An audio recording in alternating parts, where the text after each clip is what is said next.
Everyone is sleeping on how dangerous the New York Knicks actually are this year. And I think that's because the past few years, and even this year, their identity throughout the season and the past few postseasons have been quite unfortunate and the same. Like this year, they're trying to figure out, do they like their coach? Do they not like their coach? They're not playing really well as a team.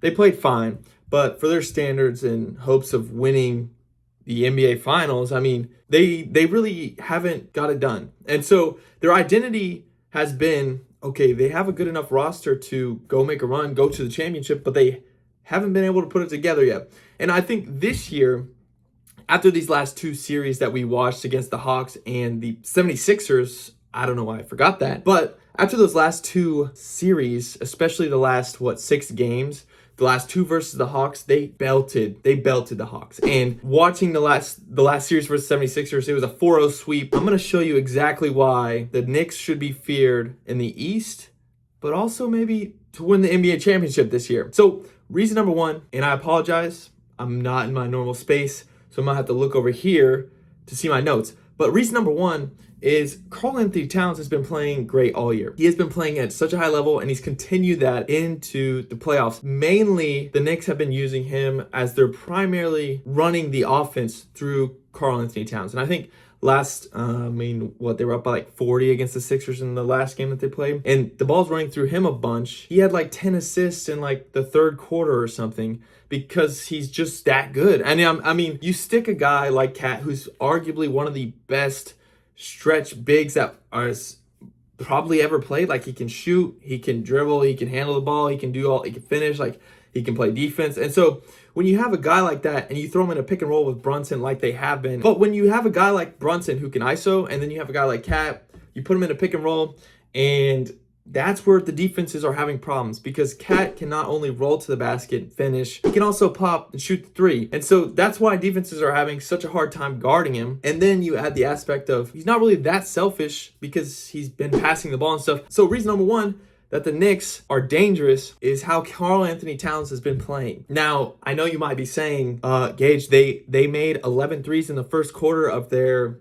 Game 4 game against the Sixers. And I was like, okay, yeah, they did end up making 25 three-pointers in their Game 4 against the 76ers. And I think that ties the NBA playoff record for most three-pointers made in a playoff game. I think it ties it at 25, which I would have been shot chucking just to get 26. However, they also scored 139, and I think that broke their previous record set this season of how many points the Knicks have scored in a playoff game. And while all of that is true, that brings me to point number two, is their wing play has been phenomenal. There are guys that they're rolling in off the bench. Before Mike Brown, they really only had their 5-6 guys that they were playing the entire game. And so now they're rotating more guys in and stuff. And you have guys like OG Anonoby. And I know he's been hurt for the past 2 games. However, the last 2 games of the Hawks series and the first 2 games of this 76ers series, OG has played great. The Knicks defensively as a whole with KAT, OG, Hart, and Mikal Bridges, they are defensively very aggressive and very good at defending on ball.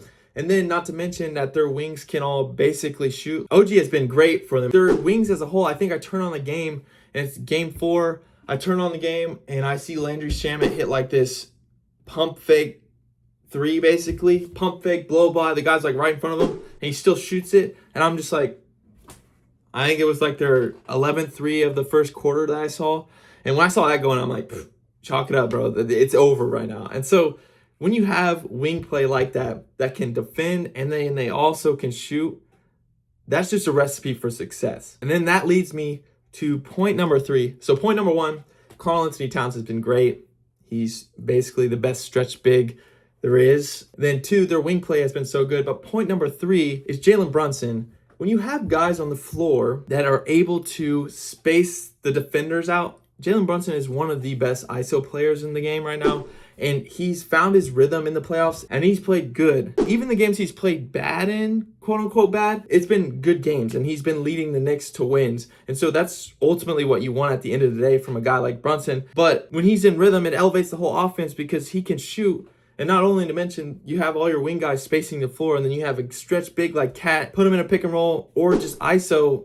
I can get to my spot, shoot whenever I want, and then if I can't get to my spot, I'm just going to pass it to one of those guys because, I mean, we made 25 threes in a game. They're going to knock it down, especially in the playoffs.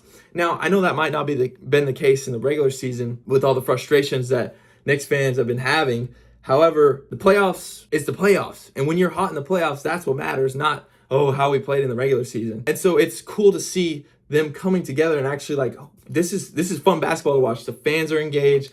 Everyone's hustling out there. They're all playing really well. And so it's just good basketball to watch. And so the system that they have right now with Brunson and KAT and then all the wing players with Hart, OG and Bridges and Shammet and whoever else fill in the blank is really working right now. And so when I look at the Knicks, before I was kind of hesitant, like, the Boston Celtics, they're going to get them. Well, the Celtics are out, and then the Knicks just 4-0'd the team that beat the Celtics. So maybe I'm like, hold up, are they for real? Because they look for real, and I don't think that there's a team in the East that can beat them right now, just how they've been playing. If they keep playing at this level, it's going to be very hard for someone to beat them. Now, I think I'll look at it really quick. The Pistons have a chance to beat them in the East. The Pistons won all 3 of their games this year. They played 3 times. The Pistons won all 3, but this is the playoffs, like I said, and they've been playing at a high level. So I think that's kind of going to be the glimpse of the Eastern Conference Final. And then when we look at the OKC, they've been relatively close games. They lost by 11 their first game, and then their next game they lost by 3. And so they match up well with OKC. And then if you look at the Spurs, if the Spurs end up winning, they split their games with the Spurs. So, like, honestly, they're in a spot to compete for a title. And I think this is the best that they've looked in a long time. And now I think people say that every year. So hopefully I don't jinx it for you guys, or they actually end up getting to the finals, because I would love to see Brunson in the finals.